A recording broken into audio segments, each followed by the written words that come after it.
Hello, Magi here, and welcome back to another episode of Touhou Meme/Fanon Origins, the series where I cover memes you guys might have been wary of but never knew how it came to be.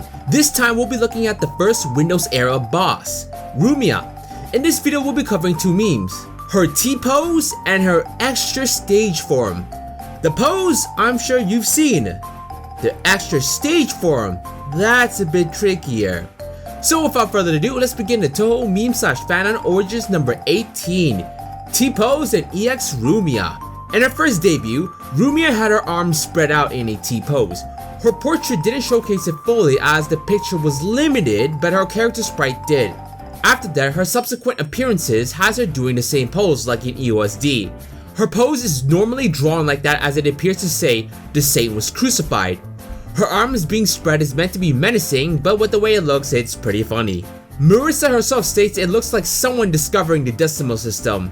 That one will need some explanation. When talking to Rumia during EOSD, Marissa references the phrase, "Mankind adopted the decimal system." It comes from Mori Hiroshi's novel, Then There Were None, 30 Little Indians, from Slumbering, Erasing, Missing Under the Mistletoe. Here's where it comes from. Coming closer, Fukashi and Yoko waved their hands. Then Moe Nishino Sono spread her hands next to her face. This wasn't a gesture of man adopting the decimal system. The author commented this phrase was put in to show that she didn't spread her arms to the full extent, like the character T, but she spread her 10 fingers as if she counted to 10. Also, her sigil shown on the grimoire of Marissa depicts a mistletoe.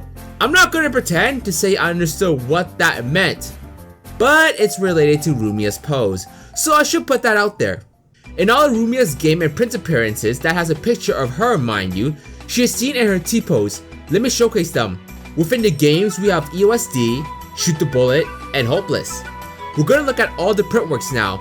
This is her in Bohemian, Silent Sinner, Perfect Memento, Oriental, and Visionary. There is one instance where her arms are actually down.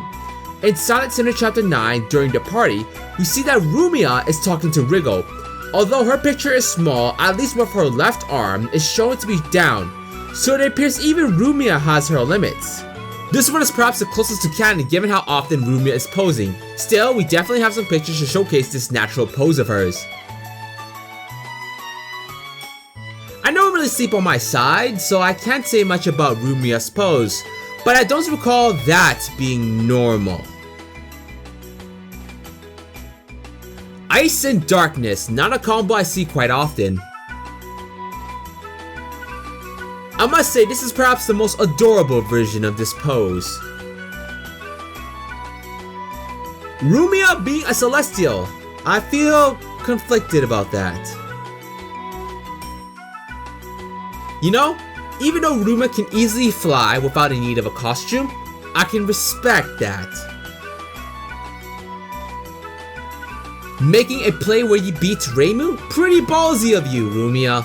Although Reimu ain't having any of that, it seems. Team 9 plus Yomu going on a camping trip? That sounds fun! Whoa, whoa, whoa, whoa, what? Yeah, things have certainly turned up a notch or two for this camping trip. Just saying. So this next meme about Rumia is something that should be considered more obscure as compared to Rumia's pose. Just to note, this has absolutely no canon relations. So we're going to talk about EX Rumia. You might be asking what the hell that is. If you remember that Rumia looks like this, she has a ribbon on her head. There's some wild theory among the fans that the amulet ribbon is a kind of seal, or limiter if you will. Taking that off will release Rumia's true power. In some works, doing so creates the OP being that is EX Rumia. This guy will look more older, has wings, and for some reason wields a giant fucking dark sword! Because why the hell not?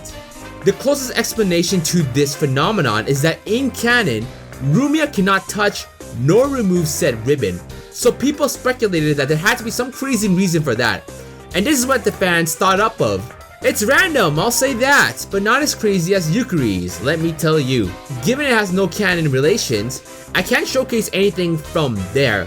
Even so, the fans have had fun with this concept, no doubt. Let me showcase them. This is perhaps the earliest picture of EX Rumia. While she is still small, she does wield her dark sword with the wings. It looks like the power-up was really helpful in fighting off against Mima. Now this is a combination that could really end Gensokyo. Flandre and EX Rumia could certainly give Reimu and crew trouble. Rumia and her EX form in one picture, showcasing the stark difference. That's a lot of wings! Or a lot of mini swords. Either way, I would not want to come across that. It appears the devils are teaming up. Not as destructive as the Flandre one, but don't count it out. Not only is this EX Rumia, she is also packing a gun. Might not be as powerful as a bloody dark sword, but hey, options never hurt. So those were some good examples of EX Rumia. Like I've always stated, the fans can create some crazy stuff. From dismembered head to an extra stage version. We can make some really random stuff happen. But yeah, hopefully you guys enjoyed the episode.